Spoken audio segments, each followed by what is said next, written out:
All right. So 1 second.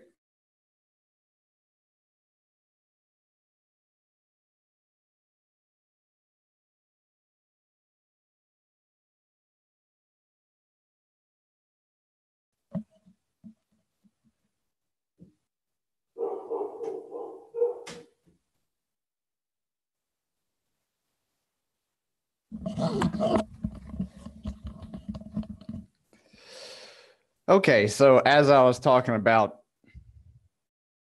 harnessing technology and using it, it was like, hey, internet here, we are going to shut you down for saying that. And that's what happened. My internet cut out for some reason. So yeah. All right, we're back. And let me try this again, part two. Talking about this. Let me get back in the groove here. All right. Here's the framework I'm looking at. If y'all can see that, I know there's some blinds there, but just got a little framework I'm going to be looking at. All right, here we go. 3, 2, 1. Speaking of framework, and what's up, everybody? On today's episode of Marketing Siege Radio, I wanted to talk about a little bit more of my why on this journey of how to funnel in like fresh wallet chunking. No, this is bad take, because that's not what I care about. See, like sometimes I just start talking about stuff I don't care about, really. Like, and you catch yourself and it's like, oh, don't care. And it's like, man, if I don't care, it's like, will my customer care? And it's like, I mean, I do want to be profitable. I do want this to be, my hope is to provide the most value to you guys right now. So later, y'all pay me to make you something really cool.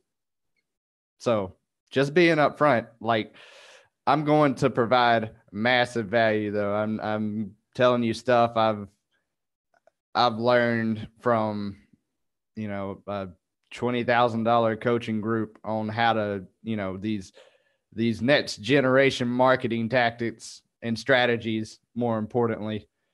So if you hang around for a minute, you might learn a thing or two. I might let some secrets slip. So let's try this again, though. So the point I'm trying to make is just, I wanted a fun way to get it done. Desire, external. It's like, what is it? Fun. See, specificity. I read my notes right there, and it was like, fun way to get it done. It was like, be specific. Is like, because even me, who quote, I know what I'm doing because I wrote that down. It's like, oh, vague generality. So I wanted to find a fun way to do all the things I quote unquote had to do and make it fun. And among those things were running the online business, running the back end sort of systems, the funnels, as it were, for those of you who know what that is yet. If you don't, you will by the end of this. If you play Rainbow Six Siege or understand something else that plays by this kind of framework.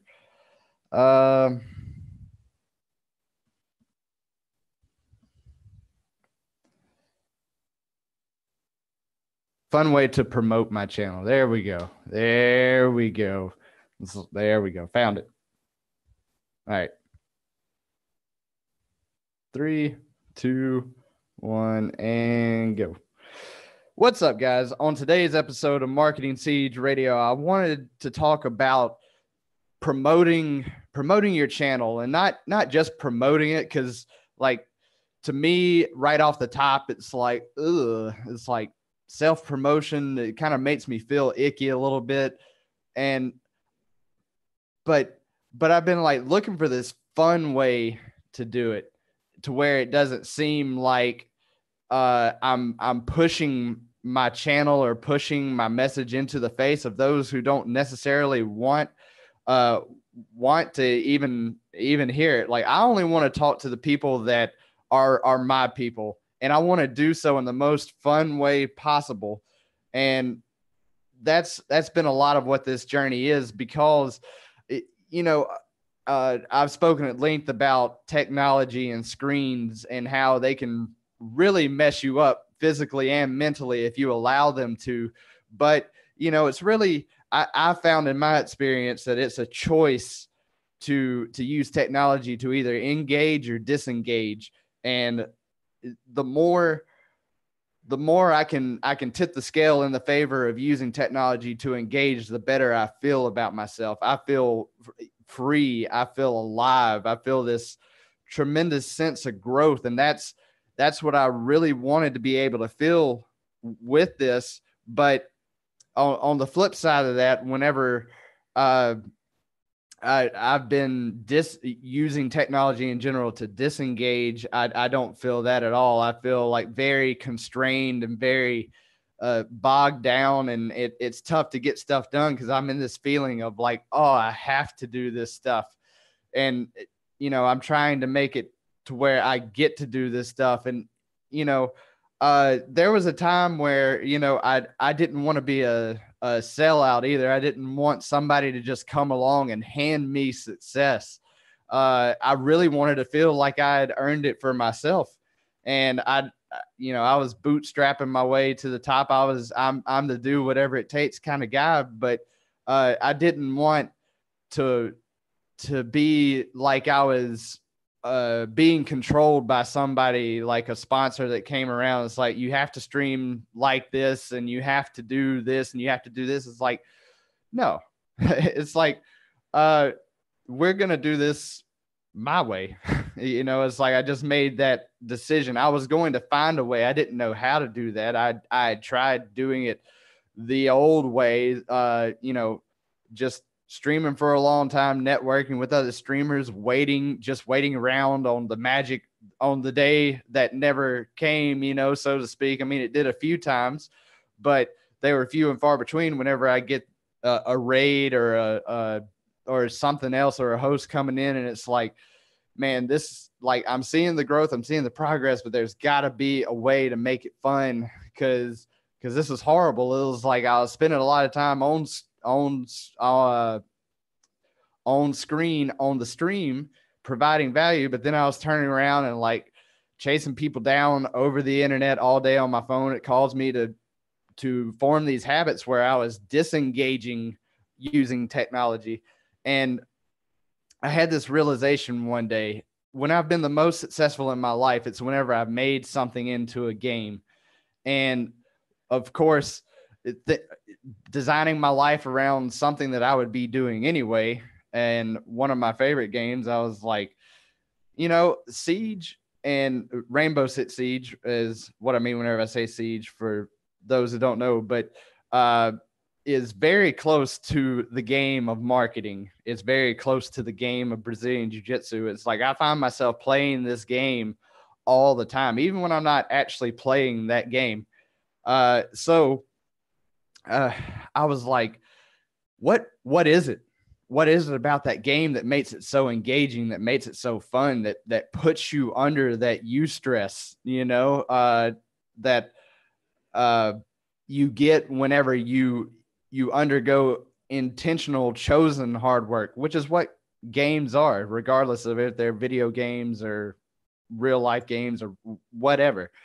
But what is about Siege that got me? And this is how I've kind of structured my game. Like my daily game is around a siege. So if you think about it, like there's a prep phase. In the first 45 seconds of the match, the attackers have their drones thrown out. They're gathering intel on where the defenders are positioned, how they're setting up their funnel. and seeing where the best spots to come in are and kind of getting their strategy under control. Meanwhile, the defenders are in there building their funnels and setting down the utility, the things that slow them down, like the barbed wire on the ground, and certain operators have traps they can lay out, and then other operators are intel gatherers, and then others are just there to buy time and grief the attacking team whenever they come in. You know, those are the roamers buying time. So that's during the prep phase. That's like where the big strategy is like kind of decided on. It goes down pretty quick. It's this finite period of time. And so I started thinking about this, and I was like, okay, whenever I start my workday, it's like, it's time to intel. It's time to get out there and see what people are saying. And it's time to build the funnels, build the actual area where my people can come in and I can talk to the right people and capture them right there. Second, once the prep phase ends, then begins the action phase. And it's a 3-minute round in rank. And you know, this is pretty much where traffic is driven down the funnel, and traffic is just a fancy, scary word for myself included at first, for just the people that visit your sales funnel, visit your website. And, you know, the attackers in Rainbow Six Siege, those are your customers. They're the traffic being sent down the funnel that you created. So they're, during the action phase, the attackers are pretty much trying to break that original funnel and make the funnel more conducive to their angles and long range weapons. And the defenders are trying to protect the integrity of the funnel that they've built and buy time, because time is the enemy as the attacker. It's a finite resource, and that 3 minutes, like round to round, is like intense. It puts the pressure on it. It keeps you moving. And, you know, also you are still gathering intel. You know, it's like in the middle of the round, you know, pull out your phone and you're looking at the cameras. The defenders have access to cameras. The attackers still have access to their drones. They can find out and throw out information, but you can't stay on there all day during the attack phase. It's like people want to, you know, take you out. And the clock's ticking too. So you can't really stay on, but intel is good during the attack phase. It's like things change. That way you can communicate and adjust and adapt. And it's a matter of playing the angles. It's like the defenders are trying to dominate short angles and the attackers are trying to dominate the long and mid-range angles in the end. And so during this time, it's like, of my workday, I'm focusing on actually getting people to come into my world, getting people to engage with me. Like I'm throwing hooks and coming at different angles and whatnot during the action part of the day, of action phase part of my day. And then after that happens, after people, that's who they are. After people, that's a mistake a lot of people made, because they think about, oh, just driving traffic into my website, or I'm sitting on Twitch and I'm getting traffic. Like Amazon, the Amazon gods are sending me traffic right now to watch me play video games and talk, on the slight chance that I might be talking to the right person at the right time, so they'll stick around. It's like, whew, wait just a second. So, after that, you know, after the round's over, you know, it's like, then it comes time for the next round. There's a brief window of opportunity where you are picking the attackers and you're flipping sides. If you were defending, you're attacking now. If you were attacking, you were defending. But like, it's the evaluation time. You know, it's like you don't have too long in between rounds to really like tell the entire story. But you do have time to adjust and say, oh, they brought this the last time, this happened. And really it's about finding your focus and refocusing if necessary, or staying focused if you're still focused, you know, because I can tell you that in between rounds, that's where a lot of things go wrong. Oftentimes people who are not as able to control their emotions are doing things like talking about what's wrong the whole time. It's like, why didn't you do this? How come this happened? What were you thinking? How could you miss those shots? It's like things like that. It's like any form of communication is either a loving response or a cry for help. And none of that sounds loving to me. And in fact, oftentimes the map doesn't work. I say map, I'm not talking about the map that the game goes on in game. I'm talking about the massive action plan. Tony Robbins talks about this all the time. It's like the funny thing about a map is it doesn't always work. You didn't always do the right strategy. You didn't make the right call, do the right move, but you should spend 5% of your time focusing on the problem and 95% of your time focusing on the solution. And just after creating this like mirrored framework of how a round of siege goes down into my daily workload, it's done just so many good things for me, because like it's a game, it's fun, it's a finite period of time. I know I'm not going to be doing it forever, because me personally, whenever I don't know what, sometimes it's like a matter of, I don't know what the target is, I don't know the objective, the outcome,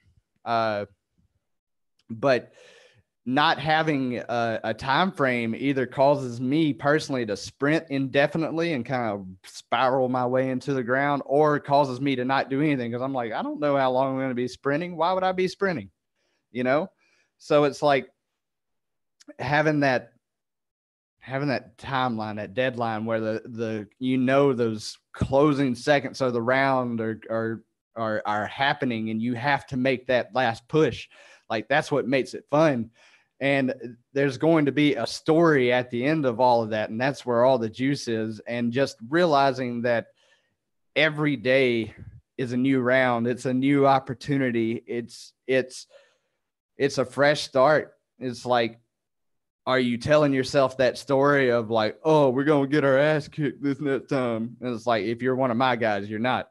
But if you're talking about, what do we have to do? What are we going to adjust? How are we going about it this time? Like, that's where it's at. That's where it stays fun.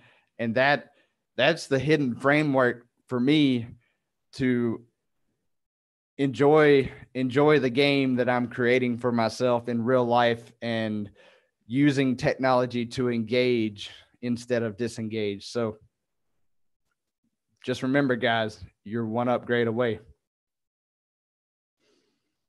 Okie dokie. That was a pretty good one. So I am going to have to boogie right quick to get this stuff done. I'm going stopping the live stream on YouTube. And by the way, I'm about to go live in my Facebook group where I do like all the behind the scenes stuff. Like today, I'm going to be shooting some sales videos of something that I'm super pumped to tell you guys about. But the only way to find out about it is to get into that Facebook group right now. So if you guys are interested in what's going on behind the scenes as far as creating culture and creating the Twitch channel that you want, and being able to have the freedom to do the things that make you feel fully alive, then I suggest you hop into this Facebook group. So thanks, guys. I'm out.